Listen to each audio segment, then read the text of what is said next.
Assalamualaikum warahmatullahi wabarakatuh. Assalamualaikum. Kami punya orang tua dan sampai meninggal belum pernah berkurban. Kemudian kami selaku putra-putrinya bermusyawarah mengenai kurban untuk orang tua kami. Yang ingin kami tanyakan adalah apakah berkurban untuk orang yang sudah meninggal itu boleh? Kami sangat berharap jawaban secepatnya dari Buya. Atas perhatiannya kami ucapkan terima kasih. Wassalamualaikum warahmatullahi wabarakatuh. Waalaikumsalam warahmatullahi wabarakatuh. Mumpung ingat menjelang korban, ada yang tanya korban. Sudah jangan mikir yang meninggal, yang hidup dulu sekarang. Yang hidup dulu berkorban adalah sunnah setiap tahun, bukan sunnah seumur hidup sekali. Sudah beli korban belum? Masih ada di pasar kambingnya banyak tuh, segera beli. Setiap orang satu korban. Kalau enggak sekeluarga, paling enggak satu keluarga harus ada yang korban satu deh. Agar marak korban, dan pahala korban tidak sama dengan pahala sedekah satu kambing. Misalnya hari ini kita sedekah satu kambing dapat pahala besar, tapi kalau sudah jadi korban pahalanya sangat besar dan sangat besar, nggak bisa dibanding. Berkorban satu kambing untuk satu orang, satu sapi untuk 7 orang. Jika sebuah keluarga isinya 8, ya 8 kambing. Kalau nggak punyanya satu, nyembelih satu. Paling tidak sekeluarga itu jangan tidak menyembelih. Jadikan hari itu hari bersenang-senang, hari raya yang sesungguhnya, hari makan dan minum, seperti yang disabdakan Nabi, hari makan dan minum. Makan sate, makan ini enak.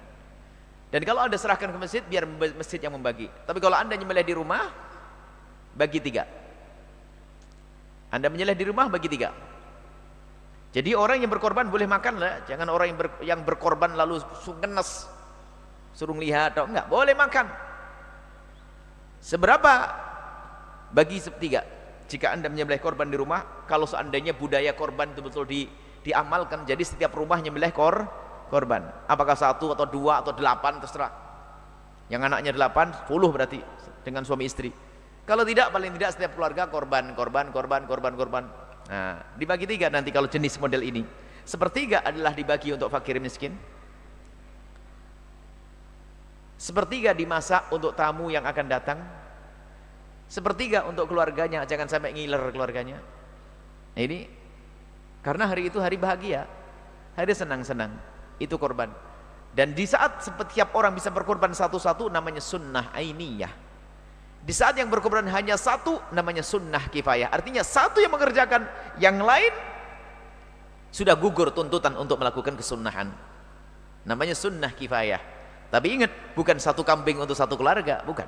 Satu kambing untuk satu orang, tapi tuntutan untuk yang lainnya jatuh.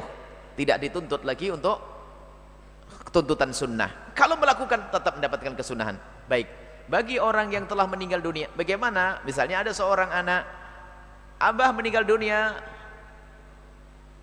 bukan belum korban. Belum korban itu gimana sih kalimat belum korban? Kalau tidak korban. Kalau kalimat belum korban itu pasti pemahamannya korban seumur hidup sekali.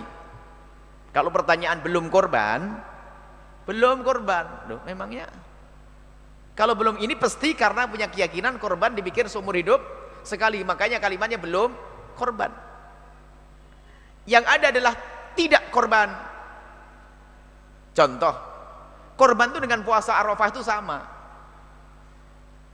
Setiap datang bulan haji sunnah puasa Arafah. Setiap bulan haji sunnah korban. Coba, tahun yang lalu kalau Anda tidak puasa Arafah, ngomongnya gimana? Saya belum puasa Arafah atau saya tidak puasa Arafah?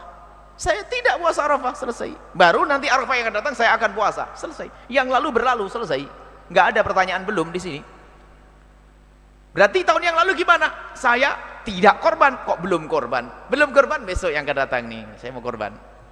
Nah, ini dari pertanyaan biasanya dari pemahaman dipikir korban seumur hidup sekali. Makanya gara-gara pemahaman korban seumur hidup sekali, di kampung kita yang korban hanya 20 orang. Kemudian setiap keluarga dapat 4 on. Sesuai dengan cara makan kita, pakai soto dikasih swil-swil sedikit.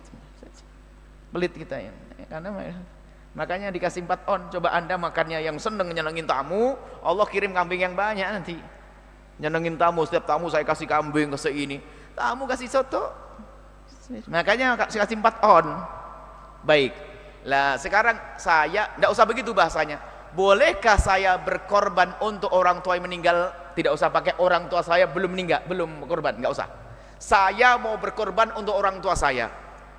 Bolehkah saya ngumpulin duit dengan adik-adik saya, atau saya keluarkan duit berkorban untuk bapak ibu saya? Para ulama mengatakan dari 3 madhab. Madhab Imam Abu Hanifah, madhab Imam Malik, madhab Imam Ahmad mutlak. Mereka mengatakan boleh biarpun tidak berwasiat. Boleh dan sah biarpun tidak berwasiat. Dan itu termasuk bagian seperti orang sedekah untuk orang tuanya. Bersandarkan dari satu hadis Nabi SAW, Bismillah, Nabi mengatakan Bismillah, Allahumma uqtim billah korban, Allahumma taqabbal minni,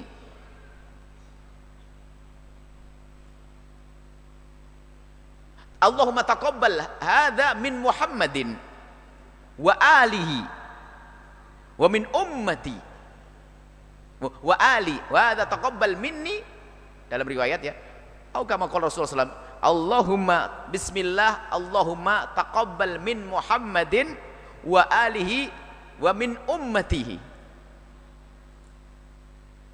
Ya Allah, terimalah, atau kama qala Rasulullah SAW, doanya, ya Allah, terimalah ini korban dari Muhammad, dari Nabi Muhammad dan keluarganya dan umatnya semuanya. Jadi kita pernah dikorbanin oleh Nabi Muhammad SAW. Lah umatnya itu adalah yang sudah meninggal, ada yang masih hidup, ada yang belum lahir. Maka dari pemahaman inilah, maka para ulama mengatakan Nabi saja berkorban untuk umatnya, dan umatnya ada yang sudah meninggal, ada yang masih hidup waktu itu, ada yang belum lahir. Maka boleh-boleh saja.